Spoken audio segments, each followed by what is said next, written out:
This is my normal unjailbroken iPhone, and this is what my GitHub app looks like. That's definitely not supposed to be possible, right? But it totally is. I have a few of them set up, actually. My absolute favorite is YouTube whenever I get a notification. Like, check this out. If you're not currently subscribed, you can hit the subscribe button down below. Come on, this is cool, right?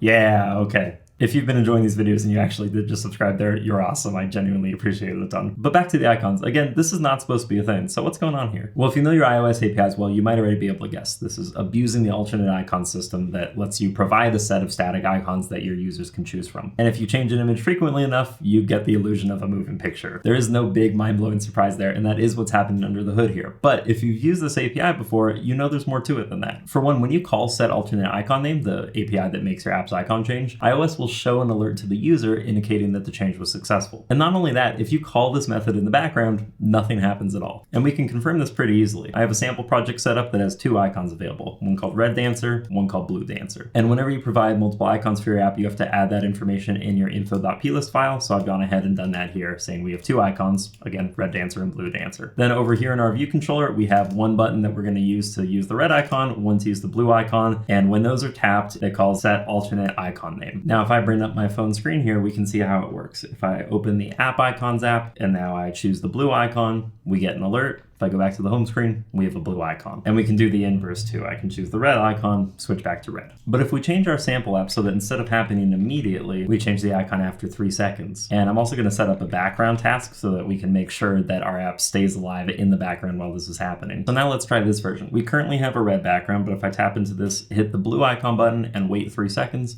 we should see the same behavior as before. An alert appears, our icon changes. But now if I try the same thing again, I'm going to change back to the red icon, but this time I put the app in the background. We're going to see the app icon not change, and we actually get an error printed out in the console. So we have this cool API where if we call it quickly enough, we might be able to create some interesting effect, if not a full-on animation. But we have some problems with it. One, iOS tries to let the user know every time this method is used, and two, we can't even call it from the background anyways, which is what we need to be able to do if we're controlling an animation that you can watch on the home screen. So we need to figure out if we can fix these problems, starting with the first one, the fact that iOS tries to let the user know every time this is called. Now, if you search around, you can actually find a couple ways that people have come up with to do this, but let's see if we can figure out how they work. And we're going to do that by looking at what this method actually does. To do that, we need to know where the method is implemented. We can find that pretty easily by just pausing in the debugger. And I'm going to use image lookup -n for name, and then I'm going to paste in the name of the method we're calling. And we can see that one match is found, and that lives in the framework UIKit core. So LLDB actually prints out the path to the framework containing this file. And usually what we could do is just open that in a disassembler or decompiler and look at this method. But if you haven't tried something like this for iOS system frameworks before, it's actually a bit more complicated because Apple has been taking all of the system frameworks and bundling them together into a giant file called the DYLD shared cache, basically as a performance optimization. But point being, that's the file we actually want to open. And there's a couple ways to find one. Probably the most reliable is to extract one from an IPSW, like an update file for a specific iPhone. But it's kind of a cheap version. What I'm going to do is I'm going to go into my device support folder that is printed out here, and then I'm going to use FD to search for files. It's like the find command, but faster.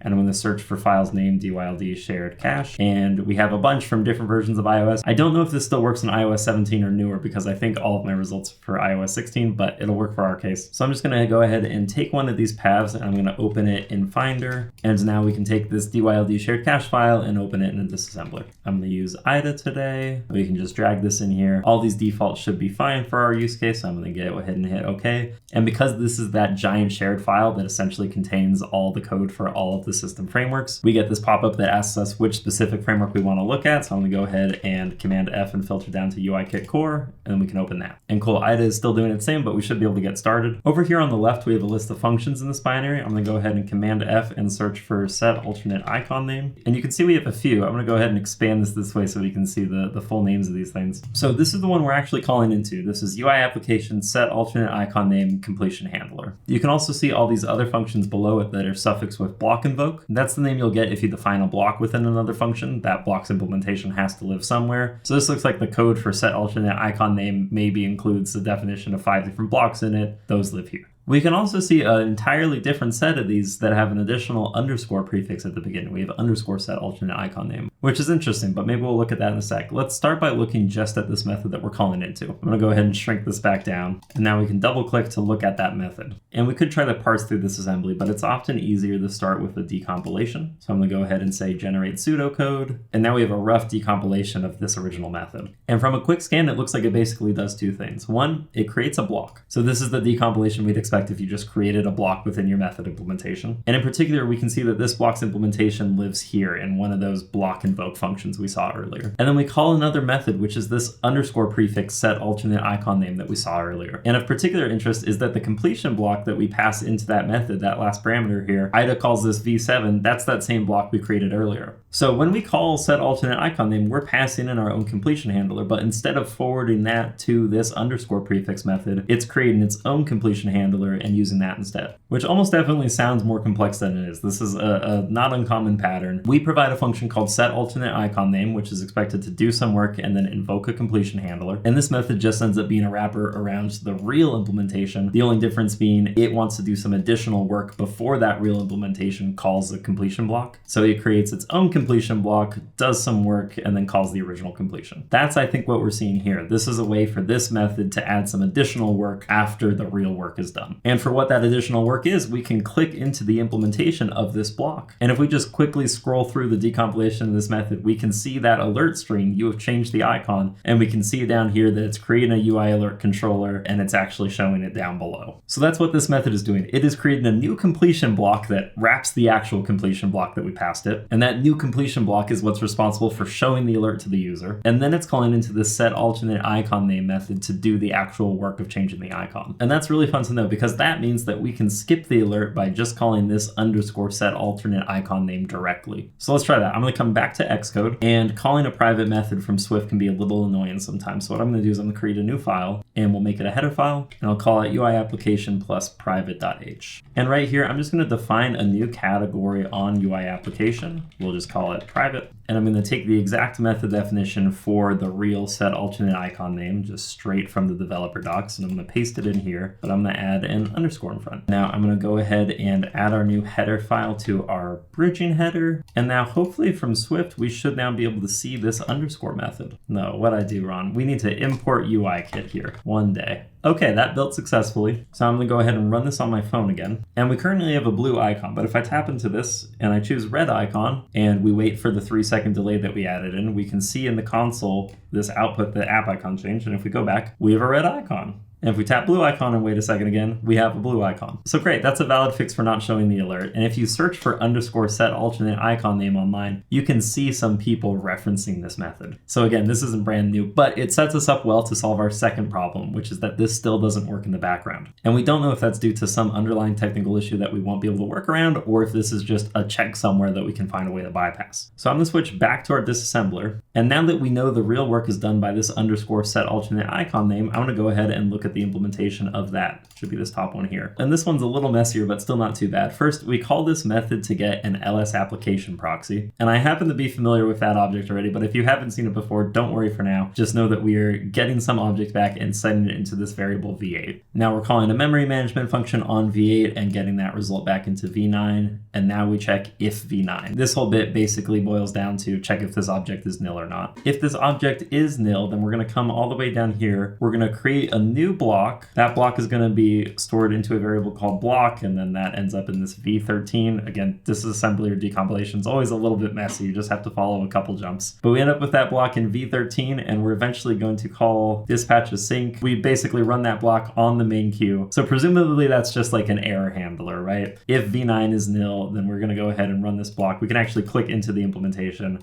And yeah, it looks like it's just giving an error back. But let's now say that v9 is not nil. We actually got this object back. Then we have this funky check here, which does two things. First, it checks on self. And remember, again, self is a UI application instance at this point in time. And so we basically check UI application.application flags, and we're checking if some particular flag is set to 0. Don't know what that means yet. Maybe we'll have to find out, but let's loop back to it. We check if that flag is 0, and we also call self application state, and we're checking if that is 0 because we're making sure that this whole thing returns a falsy value. So if this application flag is 0 and also our application state is 0, then we come into this block, and otherwise we're going to fall down into this, which is a very similar setup to before. I assume this is just creating an error. Yeah, but if this check passed, then we end up in here, we create another block, and then we call on v9, which is going to be our ls application proxy from above. On that, we call set alternate icon name with result. Okay, so that's now the object doing the actual work. This implementation is just adding a bunch of error handling, it looks like. And this check is obviously super interesting to us because we know that right now we can't run this in the background. And one of the things this is looking at is if our application state is 0. And UI applications application state is a public property. So we can actually go into Xcode, and I'm going to Command-Shift-O and go into application state. And we should be able to see all the different application states that we can have. My command click isn't working, so I'll do the same for UI application state. And here we go. The first one, which is going to be the one with a value of 0, is application state active. So based on this, we know that this second part of this check is checking if our application's in an active state. This is probably what we need to patch out. This application flags check is also interesting. This might be doing a very similar thing. This might be two different ways of checking if the application's active. So maybe we need to patch both out, but let's start just with this one. So there's a couple ways we could patch this out. Like one, we could swizzle application state on UI application. We could set a breakpoint on UI application state and make it always return 0. Both of those would be valid, but the first one is a little slow to set up. And the second one, I'd worry that we might be saying the application state is active way more than we want to be. Like we really just want to patch out this one particular check.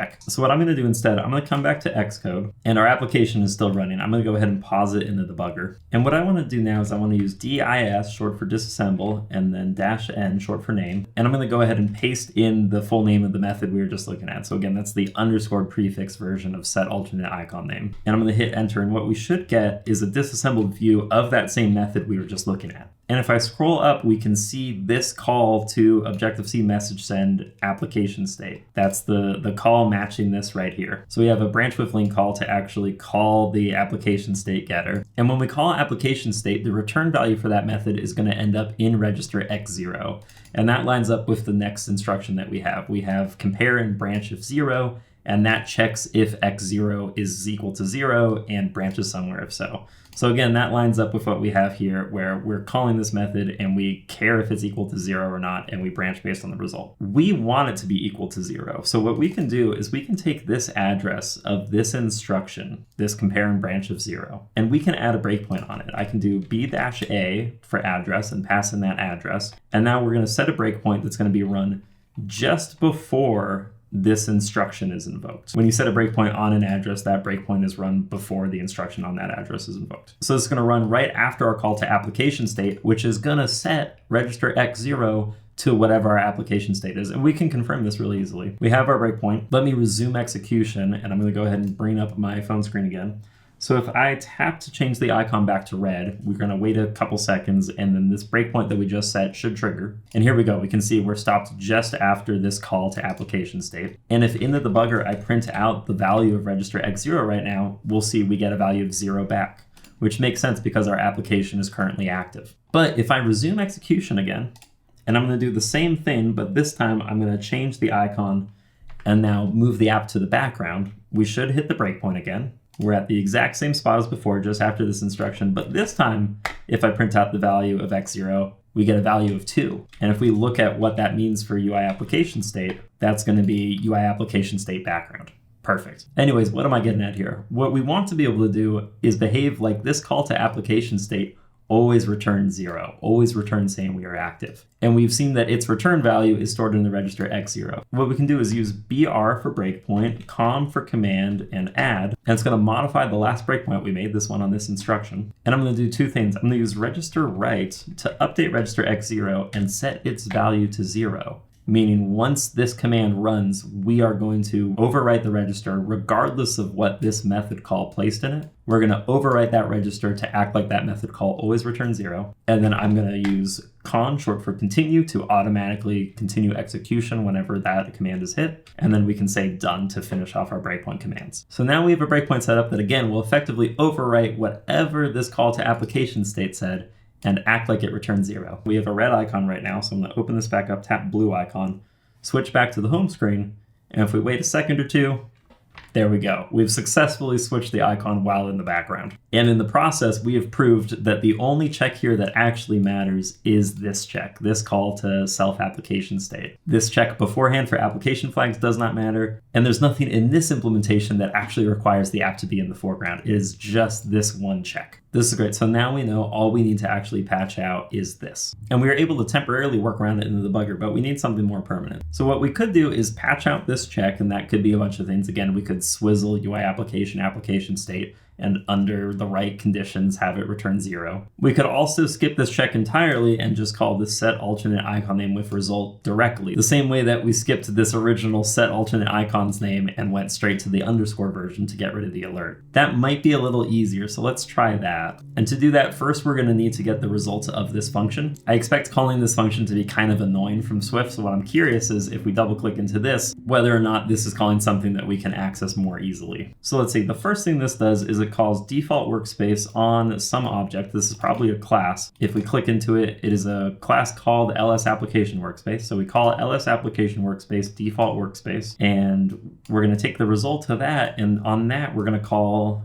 allows alternate icons. So we're checking if alternate icons are even allowed for this app. And then if that returns true, we're going to come down here and we're going to call bundle proxy for current process on presumably another class, on a class called ls bundle proxy. So we call ls bundle proxy for current process, and we're going to put that into v2. And I think that's probably going to be what we actually return at the end of the day, because this function is called, like get ls application proxy, and this is returning a proxy object. Okay, so we don't actually need this first one that calls default workspace. That's just so we can call this safety check, which we're well beyond the need for safety checks at this point. We do want this bundle proxy though. So back in Xcode, I've created 2 new header files, one for ls bundle proxy, which implements bundle proxy for current process, which is this method call we saw right here. And then that's going to return a value of ls application proxy, which implements this set alternate icon name with result, which is that other method that we saw just a bit ago down here. And then I've updated the bridging header to include both of those. So if we come back to our view controller, instead of calling our UI application underscore set alternate icon name, we should now be able to get our app proxy by saying ls bundle proxy dot bundle proxy for current process. And now we ask that app proxy to set an alternate icon name. And otherwise, everything looks very similar to before. Now, when I try to compile this, we now get an error. And that's because the linker is trying to find this ls bundle proxy class, and it has no idea where it is. Which makes sense, because we've just said, hey, this is a class that's going to exist, but we haven't actually given an at implementation for it. We don't want to, because this class does exist at runtime. So there's 2 ways you could get around that. Instead of referencing this class directly, we could create it at runtime using ns_class from string, and then force unwrap it to the right type. But then probably easier is we're just going to keep the code looking nice and clean. And then over in build settings, I'm going to find other linker flags. And we need to tell the linker that that class is going to be weakly linked, meaning it will exist at runtime and we can deal with it then. And so with that, everything should compile fine. Cool. And let's get my phone screen back up. So we currently have a blue icon. So I'm going to tap into this. So I'm going to ask for a red icon, and we can go back to the background. And the icon didn't change. And this time we had an error printed out. And we can see that error is talking about a service related to icons. So we're part of the way there. But what went wrong here? So this proxy object is designed to communicate with some other part of iOS, particularly whatever's managing the lock screen. And the way that this proxy object communicates with another process is probably using XPC, which is an inter-process communication mechanism that both iOS and macOS use, although Apple doesn't really let third-party developers use it on iOS. Point being, when we call something like set alternate icon name and we pass it a string and a completion handler, it needs to take them and serialize them in a way that the other process can understand, which means it's very sensitive to getting any type information wrong here, which makes me very suspicious suspicious of this block that we kind of assumed would just take an error parameter based on the fact that that's what UIApplication.setAlternateIconName does. But we don't actually know that for sure. We can find out pretty easily though. So what I want to do is see what the format of this block is supposed to be. And one way we can do that is by pausing into the debugger and setting a breakpoint on this function that we're calling on ls_application_proxy setAlternateIconName. So I'm going to go ahead and do that here, and then we can go ahead and resume execution. I'll bring up my phone screen again. Let's see, we're on a blue icon, so I'm going to tap red icon to switch back. And after a second or two, there we go. We just hit our breakpoint. So again, I want some more information about this block parameter that's passed here. And we can do that by printing its debug description in the debugger. Two ways we can get access to it. Sometimes LDB will let us just PO arg4, because this is technically the fourth parameter to this method. The first one is the implicit self that's passed to every Objective-C method. The second one is the implicit _CMD that's also passed to every Objective-C method. The third one is our alternate icon name. The fourth one is our block result. So I can go ahead and PO $arg4. And looks like that worked. The other way we could access it, because sometimes this arg format doesn't work too nicely in LLDB, is it will be in register x3 by very similar logic. X0 contains the first parameter, x1, x2, x3. Sometimes the register rules are a little trickier, but that'll work for our case. And so either way, we're able to print out the description of this block, and this includes this super useful thing here, which is the type encoding of this block. And Objective-C type encodings are a little funky. Apple has this page that documents at least some of the format, but I'm actually going to take this and copy it to Sublime. So we can break down exactly what the type encoding of this block is in a couple different sections. So this first V means that the block is expected to return a type of void, which makes sense. It's just a callback block. This 16 indicates that we have 16 bytes worth of arguments to look at. And then we get to look at each of the arguments. So we have an @ sign, which means an object. We have a question mark, which means that object is of an unknown type. And the 0 means that it's located at byte index 0. Now we have another object, because again, another @ sign. That object is of type NSError, and that appears at byte index 8. So this makes sense. The first parameter to every block is kind of an opaque type that includes metadata about the block itself. That's this unknown type right here. And then the other parameter that we're passing in is an NSError. So again, this is based on the format of the block that we're currently passing, but now I want to see what the format of the block we're supposed to be passing is. And the way we can do that is to switch back to the original method call we had, where we have UIApplication.shared.setAlternateIconName, as in like the original public API that we're supposed to be calling. And now I've gone ahead and restarted the app. I'm going to pause execution, and I'm going to set that same breakpoint that we had last time.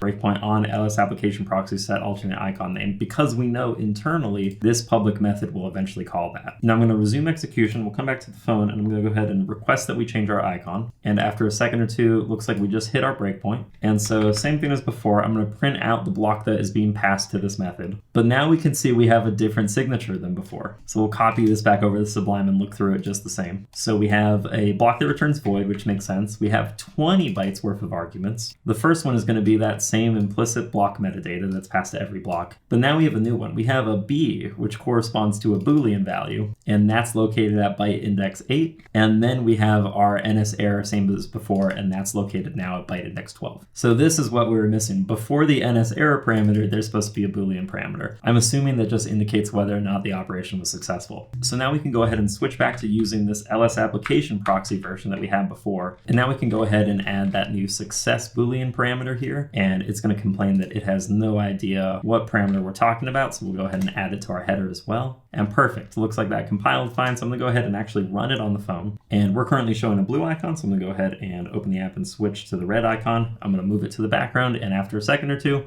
same as before, we've successfully updated the icon in the background, this time without using the debugger, just a permanent solution that we can actually run with. Awesome, so we now have everything we need to actually try calling this method in the background as quickly as we can and seeing what happens. So I've gone ahead and changed up the project a little bit. Now we have a significantly larger number of icons and something a little more appropriate for continuous animation, which is the classic macOS beach ball. I've also created a new class called Icon Animator, which has the start animation function, which effectively just kicks off a timer. That timer calls update frame, and in that function, we compute the name of what should be the current frame based on targeting a certain FPS, and we call our app proxy set alternate icon name. I'm kind of breezing through this implementation because I think that's the least interesting part of this, but the whole thing's over on GitHub if you want to take a closer look. The end result, though, is that if we go ahead and hit play, and we have the start animation button, but I've also hooked it up so that just whenever we dismiss the app to the background, the animation will start, and we can see some animation happening. It's a little choppier when you're also recording the phone screen, but that still looks pretty smooth. I think that's awesome. So this current implementation is using a CF run loop timer. You could go with an NS timer, but NS timers docs don't really guarantee that it'll be called with enough precision to do this sort of animation. You might also think a CA display link would be an appropriate choice, but it turns out CA display link isn't called when the app is backgrounded, so that's not very helpful for our use case. I've had a lot of luck with the CF run loop timer by comparison. Even this isn't perfect though, so one thing I've also experimented with is having a mode that just runs this animation on the main loop, which doesn't make sense as an option for most apps, but then again, none of this makes sense as an option for most apps. So yeah, there's definitely more that can be done here. But yeah, that's about it for how you can add something like this to your own apps. It obviously uses private API, so it would be just for your own personal applications, nothing for the App Store. But I've also been having fun trying to mod it into other people's apps like you saw at the beginning of this video. If you want to learn more about what modifying somebody else's app looks like to either add something like this or something completely different, you should check out my recent videos on Disneyland or TikTok to do other crazy things. Other than that, I've put a sample project for this up on GitHub. Thanks as always for joining me in such an absurd thing. I hope you liked it. I'll see you for the next one.